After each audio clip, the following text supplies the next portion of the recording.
Oturamız. Көңіл күйлері қалай? Бүгінгі тақырыпты бастамай тұрып, бірінші біз психологиялық ахуал орнатып алайық керемін. Бүгінгі талқымыз ертеңгі жетістікке бастар жол. Бізде осы айдың құндылығы, қандай құндылық деп ойлайсыңдар? Сендер бірінші этажда тақтада тұр. Не деп жазылып тұрды ол жақта? Оқыдыңдар ма? Еңбек тағы.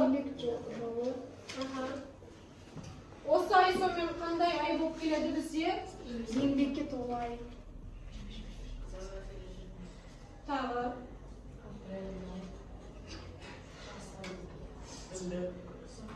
Сәуір мен бәйшешек. Мысалға, көктем жерді көктемнен кейін қарлар болады. Еріп, енді суланып, жаңадан өсімдіктер пайда болады деп ойлаймын. Жақсы. Мысал ретінде осы айдың құндылығына еңбекқорлық құндылыққа мысал ретінде бізде сәуір мен бәйшешек аңызы тақтаға назар аударамыз, мені тыңдаймыз. Ертеде қыс өте ұзақ болып, жер беті әппақ қармен жабылып жатады екен.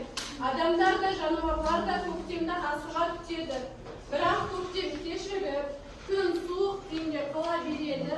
Сол кезде кішкентай ғана бәйшешек гүлі қардың астынан басын көтермек болады. Суретте бізде не бейнеленген? Бәйшешек. Бірақ суық жел мен аяз оған кедергі келтіреді. Сонда бәйшешек мен адамдарға көктемнің келгенін жеткізуім керек деп ойлап, бар күшін жинайды да, осыны көрген сәуір айы бәйшешекке көмектесуге бел буады. Ол күннің шуағын шығып, күшейтіп, қарды ерітіп, жылы самал жел береді. Сөйтіп бәйшешек қарды жарып шығады да, ең алғашқы гүл болып жер бетіне шығады. Адамдар оны көріп, көктем келді деп қуанады. Содан бері сәуір айы жаңару мен үміттің белгісі, ал бәйшешек табандылық пен еңбекқорлықтың символы болып қалған. Осы тыңдаған аңыздан сендер не ұқтыңдар? Соны айтып кетсеңдер. Аха, енді тұрып айтамын. Бәйшешек ол көктемнің келгенін айтады. Аха, көктемнің келгенін тағы бәйшешек. Аха, бәйшешек емес негізгі осы аңыздан түсінгендері.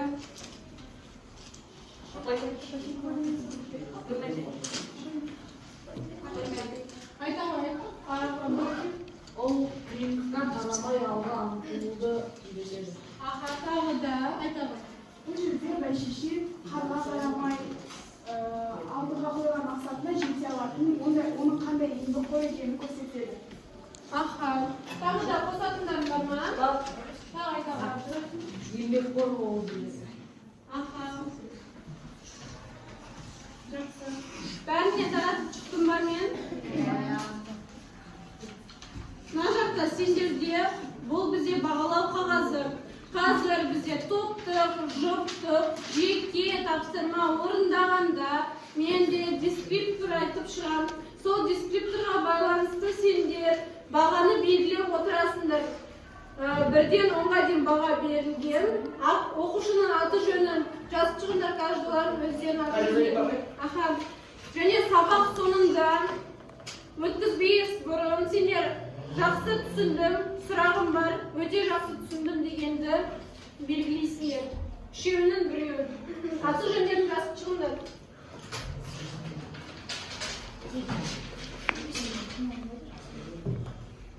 Жазыңдар ма аты жөндеріңді? Апай,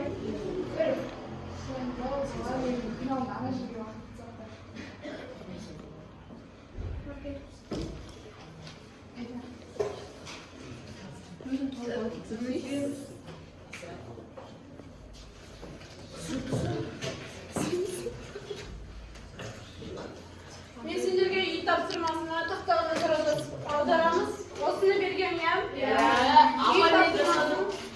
Қазір мен сұрақтарды оқимыз, онда біреуіңді таңдаймын, сол кезде жауап бересіңдер.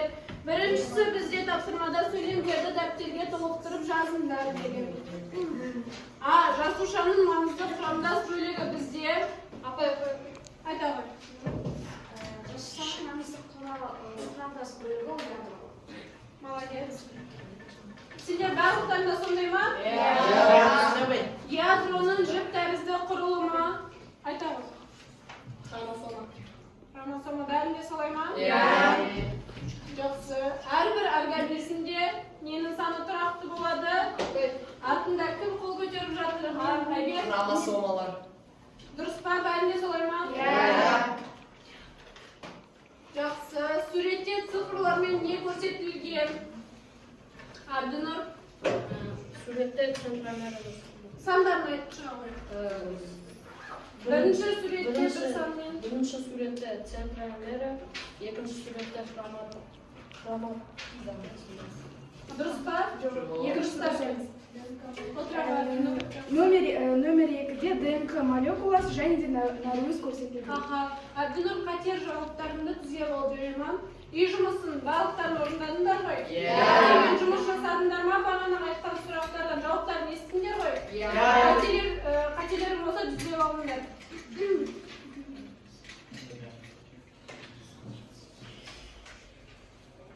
Бізде миға шабуыл. Кім жылдам ойыны болады бізде қазір? Жылдам есептеу керек болады сендерге. Тақтаға назар аударсақ, 2N дегеніміз, қараңдар. 2N дегеніміз бізде 46 хромосома.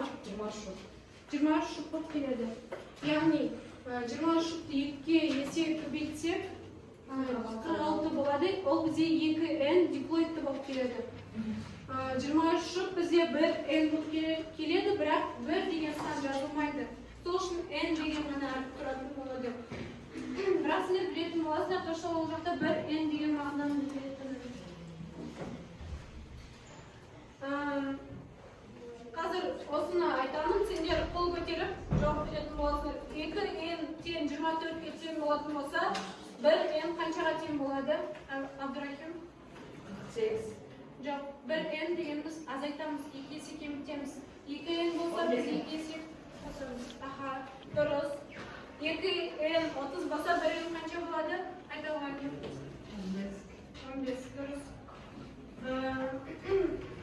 2N 40 болса 1N қаншаға тең болады? Қандай? 20. Және сен тұрып қалып жауап бересің. 2N 18-ге тең болса 1N қанша болады? 1N қанша болады? 18-ге тең болса? 18. 9. Дұрыс. 2N 50-ге тең болса 1N қаншаға тең болады? 25. 22 қанша болады? Айбек? 1N бар. 11. Дұрыс. Ерасыл, N 11 болса 2N қаншаға тең болады? 11-ге 11 болса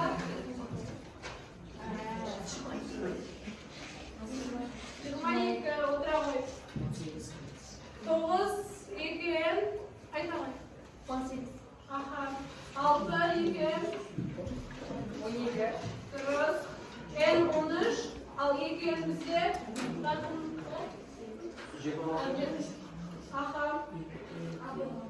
4, 2N бізде айта ғой. 8. N 15, 2N бізде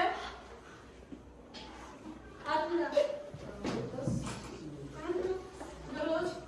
Сендер түсіндіңдер ме негізі, иә? Қалай есептелесіңдер? Бұл ойын арқылы сендер диплоидты 2N және гаплоидты N жиынтықтарымен оларды есептеуді, оңай әрі жылдам ажыратуды үйрендіңдер. Бөлу және көбейту амалдары қолданып, хромосома санын анықтауды үйрендіңдер. Яғни 2N бізде дене жасушаларына тән болып келсе, ал N бізде жыныс жасушаларына тән. Гаплоидты бізде жыныс жасушалары болса, диплоидты бізде дене жасушалары болады. Яғни жыныс соматикалық жасушалар.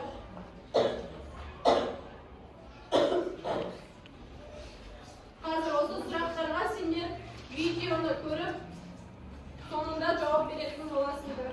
Тақтаға назар аударыңыз. Адамның соматикалық жасушасында хромосомалардың 23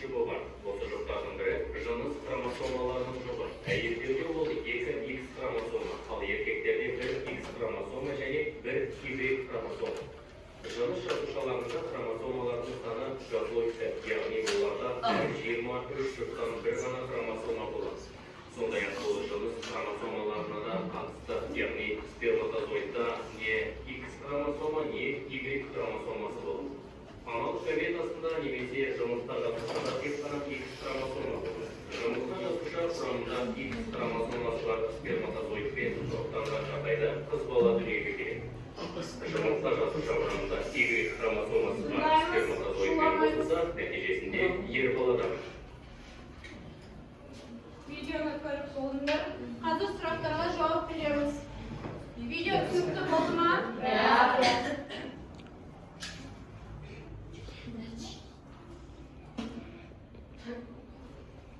Біз жыныс хромосомалар деген бейнероликті қарадық жаңа дұрыстан.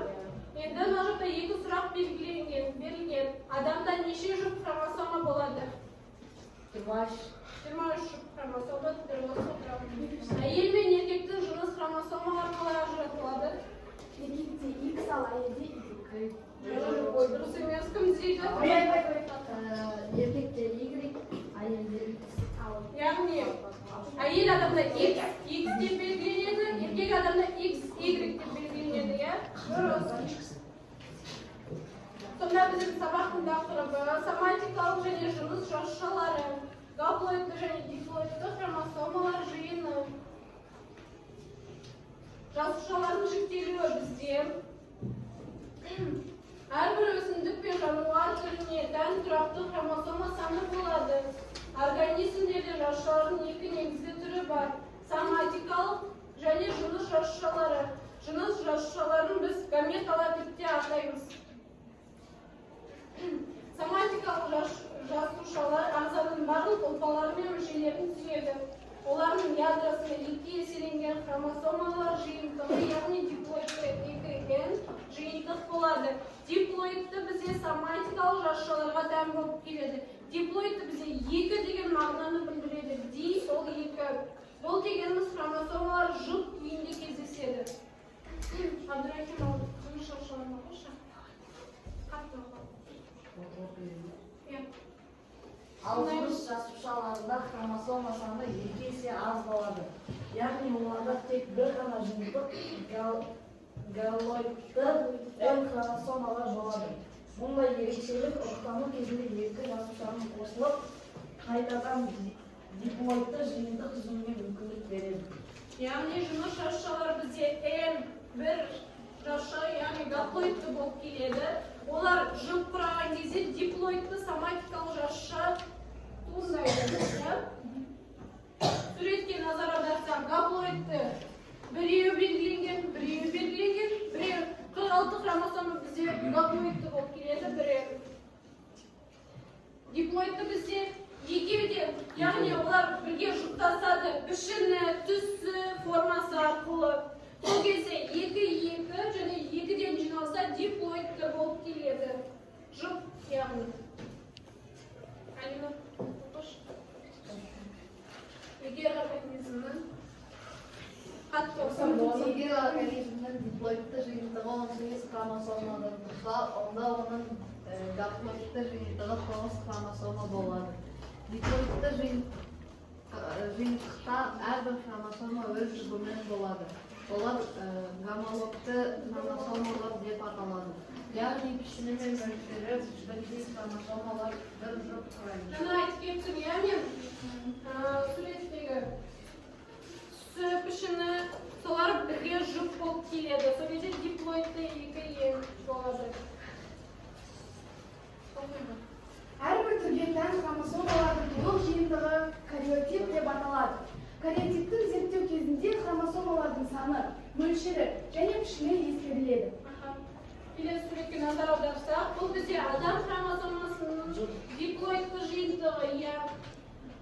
Бізде 23 жұп белгіленген. Бұның бәрі бізде суретте кариотип деп аталады.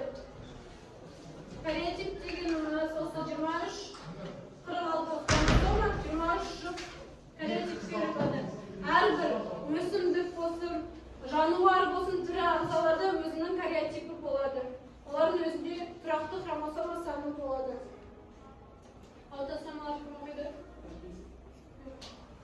Аутосомалар бұл жұмыста анықтауға қатыспайтын организмнің барлық белгілерін, бой, көз түсі, шаш, тері және тағы басқа анықтайтын хромосомалар. Түсінікті түрде адамда барлығы 46 хромосома болады. 44-ті аутосома, екеуі жыныс хромосомасы, XX немесе XY.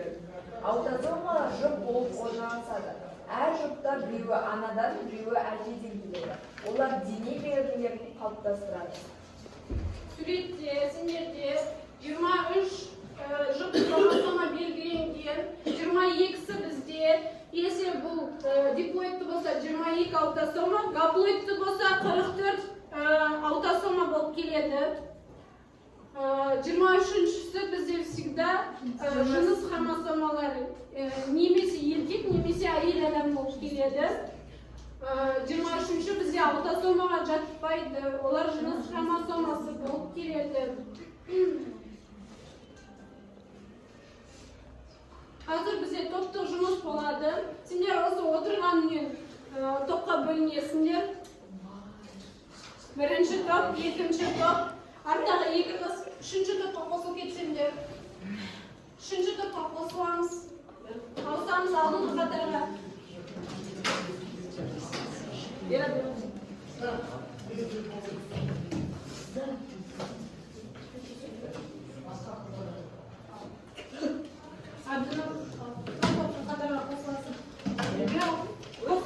Алтыға бөлінесіңдер.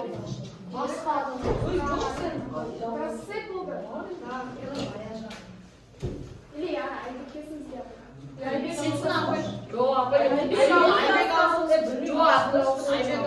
Келе салды, жеңден олайын және ешкімді. Жоқ, жемейді, дейді жоқ. Мен просто Алина бұлармен отырғым келді. Уақыттаныңыз. Отырмын, айырып қойшы. Представь.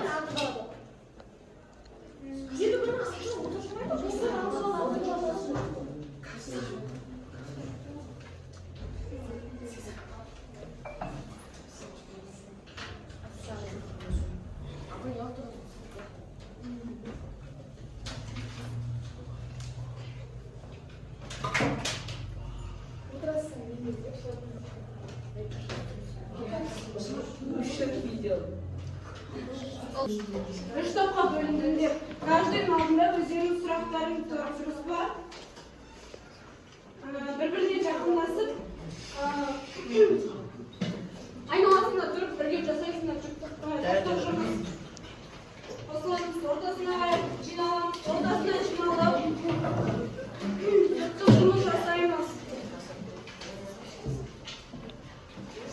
Бірінші топ бізде соматикалық оқуша. Үш сұрақ берілген, сол үш сұраққа жауап береміз. Бірінші шыққан топқа плюс 1 балл қосылады. Үш сұраққа жауап беретін болсаңдар жинап. Я тебе задам.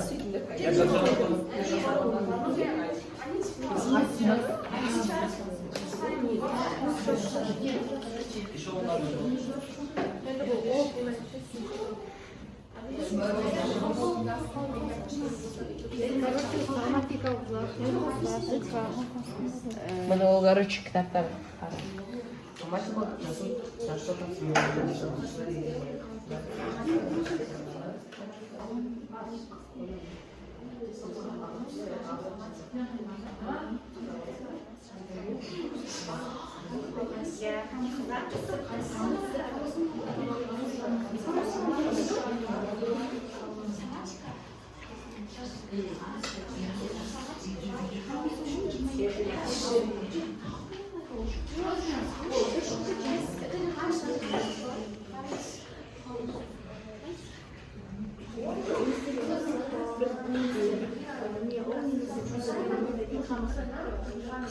Аққағазға жазамыз. Маған берілген аққағазға қалайсыз берілді ма? Соны жазып сынамыз. Үш сұраққа жауап береміз. Тезірек боламыз.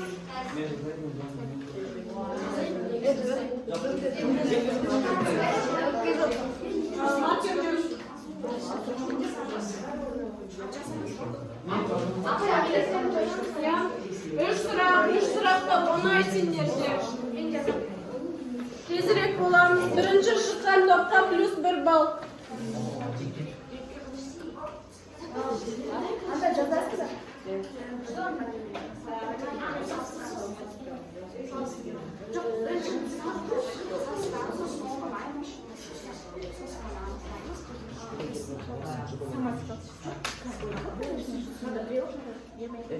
Четко.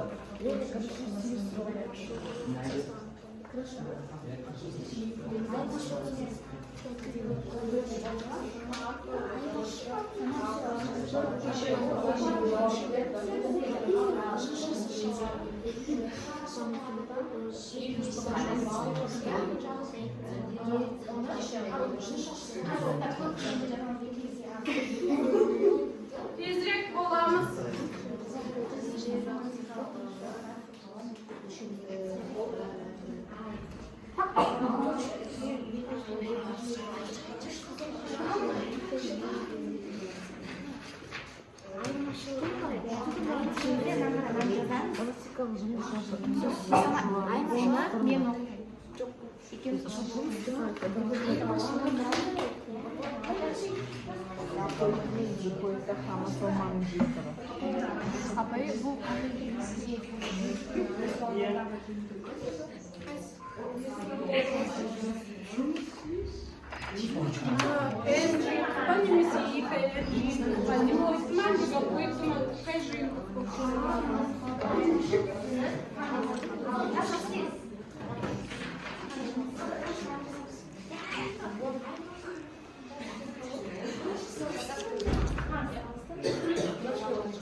Kaç top oldu?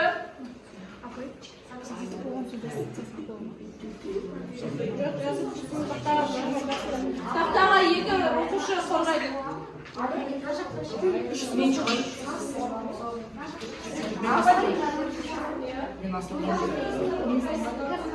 Emin chiqay. Men chiqam.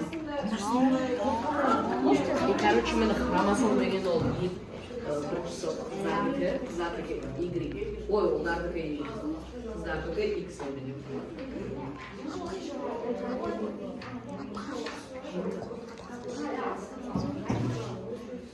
Tamam, o'sha o'quvchi chiqib qo'rqamiz. Birinchi top bo'ldi. To'xtaga nazar audaramiz. Birinchi topda tindaymiz. Hozir bog'laysin bo'lamiz. Somatika уже слушать. To'xtaga nazar audaramiz, tinchlanamiz. Соматикалық жасуша дегеніміз ағзаның барлық дене жасушалары. Олар жыныс жасушаларынан басқа барлық жасушашы. Екінші сұрақ. Алмада қанша хромосома бар? Алмада 39 хромосома. Ол бізге гаплоидты жиынтықтай жатсы ма, немесе диплоидты жиынтықтай жатсы? Дұрыс па, алмада 34 хромосома бар? Кітаптарына түрсеңдерде. Бұл қандай жиынтық? Бұл диплом жиынтық.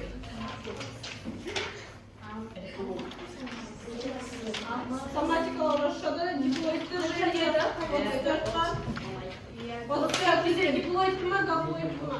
34-тің енді гаплоидты саны қанша болады?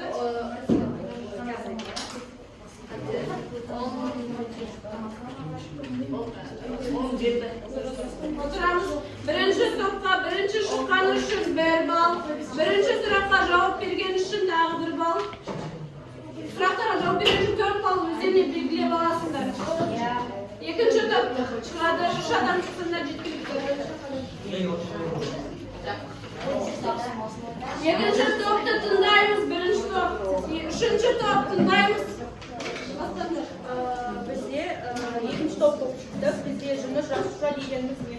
Жыныс дегеніміз ол баланың қыз немесе ұл екенін анықтайтын хромосома. Жыныс жасушасы бізде бағанағы не деп айттық? Соматикалық және жыныс жасушалары бөлінеді дедік. Яғни біреу диплоидты, жыныс жасушалары гаплоидты дедік. Сендер басқа нәрсені жаспеңдер. Екінші сұрақ. Адамда қанша хромосома бар? Адамда диплоидты тұрғыда қарағанда 46 хромосома. Ал гаплоидты тұрғыда қарағанда 13 хромосома бар. Бұл қандай жиынтық?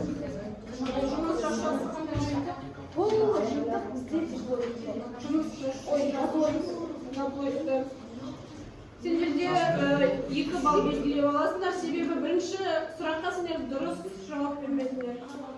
Отырамыз. 2 балл өздерінің бағалы парақтарына белгілеп алыңдар. 3-ші топ болдыңдар ма? 3-ақ сұрақ өзі шыға бердіңдер. Шығамыз 3 адам 3-ші топтан. Жаңадан бері не істеп отырсыңдар? Айбек.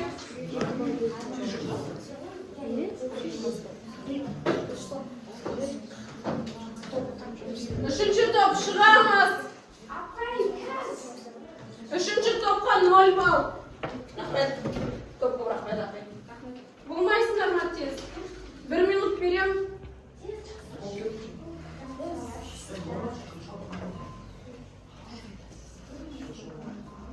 Камера.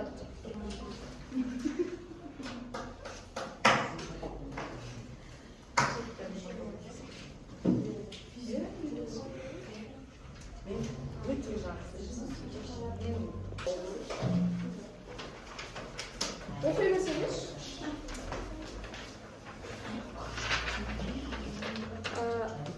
Соматикалық және жыныс жасушаларын салыстырыңдар. Жыныс жасушалары диплоидты хромосомалары, ал соматикалық хромосомалары диплоидты. Айырмашылығы мен ұқсастығы анықтаңдар. Ұқсастығы жыныстар Тыңдаймыз. соматикалықтар хромосом. Айырмашылығы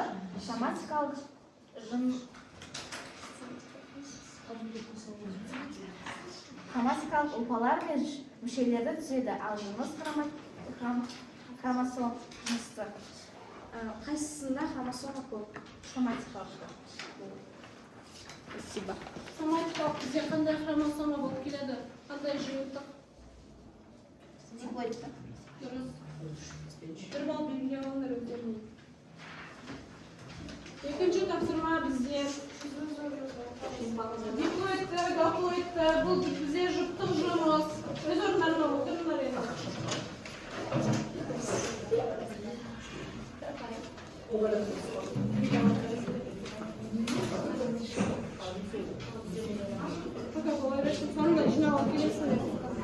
Жұптық жұмыс. 2 адам бірге орындайды. Мына жақта орындайсыңдар гаплоидты, диплоидты. Арасында қалқығандар толықтырасыңдар. 2-ге көбейтесіңдер немесе 2 есе азайтасыңдар. Тезірек.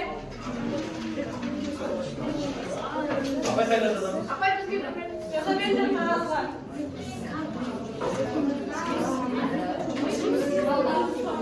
Апай намекті.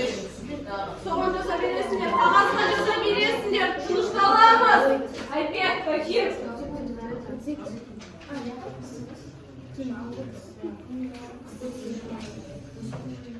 Бір мысал келтірем. Дрозофила гаплоидты 4-тен болса, диплоидты 8, сол түсінікті емес па? Жаңа ғана жазып өттіңдер ғой. Апайдан қағазға жазып өтсің ба? Иә, жұптық жұмыс бірге орындайсыңдар.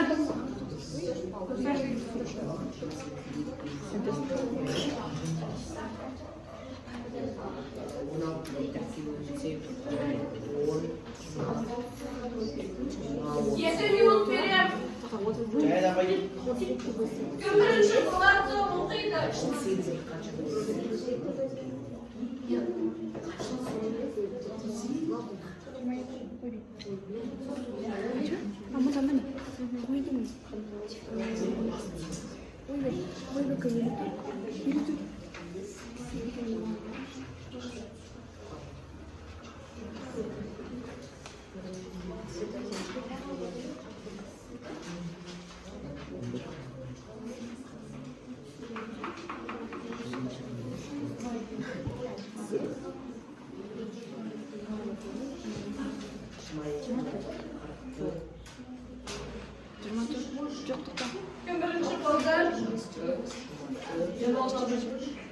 Ben bulmaz. Okuyor. Adınızı tındayımız, belirleyimiz, özel paraklarımız. Жеміс шыбыны Тынышталамыз. Абдинур тыңдаймыз, бәріміз назар аударамыз Абдинурға. жеміс шыбыны гаплоидты 4, диплоидты 8, опун балығы гаплоидты 14, диплоидты 28, ара гаплоидты 16, диплоидты 32, шошқа гаплоидты 19, диплоидты 38, макака резус гаплоидты 21, диплоидты 42, кролик гаплоидты 22, диплоидты 44, шимпанзе гаплоидты 24, диплоидты 48, қой гаплоидты 27, диплоидты 54, есек гаплоидты 31, диплоидты 62, жылқы гаплоидты 32, диплоидты 64, тауық гаплоидты 39, диплоидты 78, адам гаплоидты 23, диплоидты 46. Белгілеп алыңдар ма? Дұрыс бізде отыра қоймағаныз Абдинур, өзіңе сен 3 балл белгілеп ал.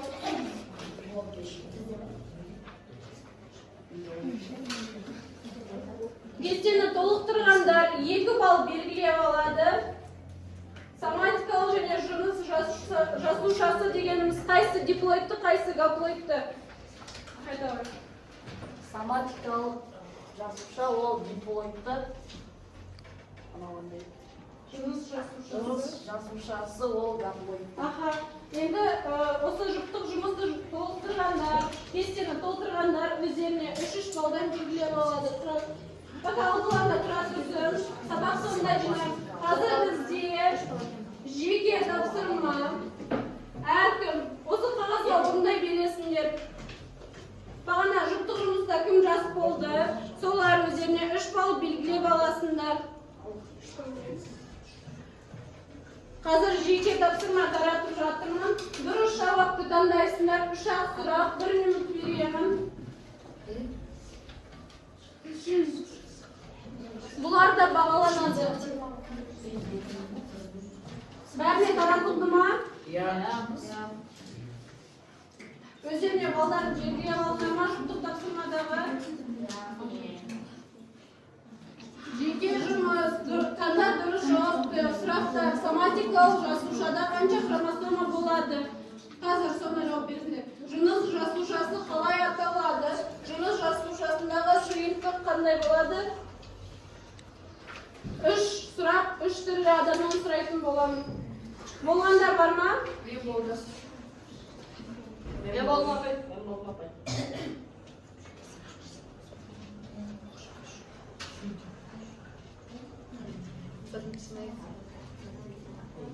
Бірінші сұрақ. Жоқ, кім бірінші болды? Соматикалық жасушада қанша хромосома болады? 46 хромосома болады. Дұрыс. Кім 46 деп белгіледі, 1 балл қосып аласыңдар. Екінші сұрақ қайтау. Жыныс жасушасы қалай аталады? Гамета. Дұрыс. Кімде гамета, сол 1 балл белгілеп алады. Соңғы жыныс жасушасындағы жиынтық қанша? Қанша белгіледі? Бір N ол бір жазылмайды, N болып жазылады. Аха.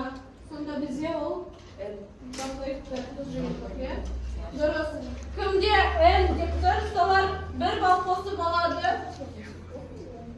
Міне бізде бағалар келді, 46 гамета и 1 N. Бағаларды белгілеп алыңдар ма? Қағазға толтырсаңдар, өздерінің аты жөндеріңді жазуды ұмытып кетпеңдер. Иә, жеке жұмысқа да жазасыңдар, мен таратып жатқан қағазға да жазасыңдар, бағалау парағына да жазасыңдар, сосын жұптық жұмыс тапсырмасына да артына жазасыңдар, жарай ма? Бұл бізде рефлексия, өздерінің аты жөндерін жазасыңдар, сабақта нені үйрендім, не қызық болды, түсінбей қалған заттарым бар ма жоқ па соны тағы нені қайталағыларың келеді, нені түсінбей қалдыңдар соны жазасыңдар және өздерінің сезімдерін жазасыңдар. Сабақ қалай өтті соны жазасыңдар.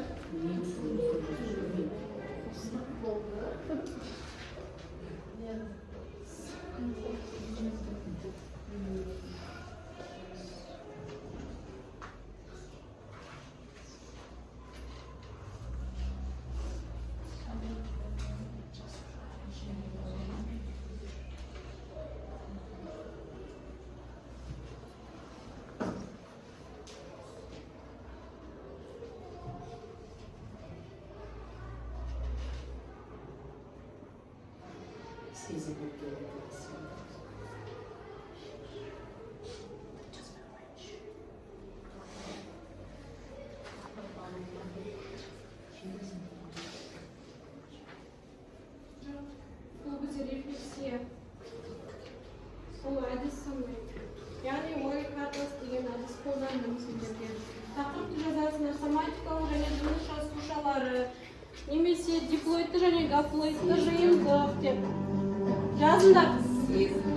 Ақы өткізесек бола ма? Жоқ, отырамыз әлі. Мен толықтырсын.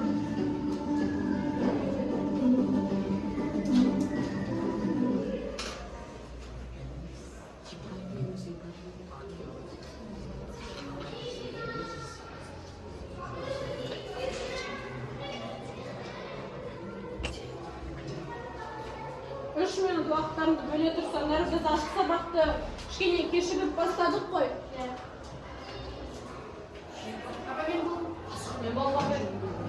Өздерінің еркелерімен тұрып сөйлесіңдер болады. Жазған нәрселерін айтсаңдар болады. Қайта ғой. Есітжан келін. Қайта бер, құлақ қайта бер. Нені үйрендім? Хромосомалардың қандай болатынын қызық болды. Жұптық жұмыс. Түсінбей қалдым, мен бәрін түсіндім. Қайталағым келеді. Диплоидты және гаплоидты сезімім келеді. Тағы автоматизмет Абдурахим. Жақсы, өте жақсы. Нені үйрендім?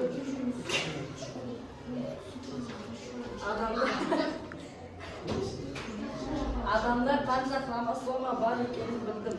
Қызық болды, сұрақтар қызық болды. Түсінбей қалғаным бәрін түсіндім. Қайталағым келеді топтық жұмыстағы сұрақтарды. Сезімім ашық сабақ өте жақсы өтті. Оқи ғой.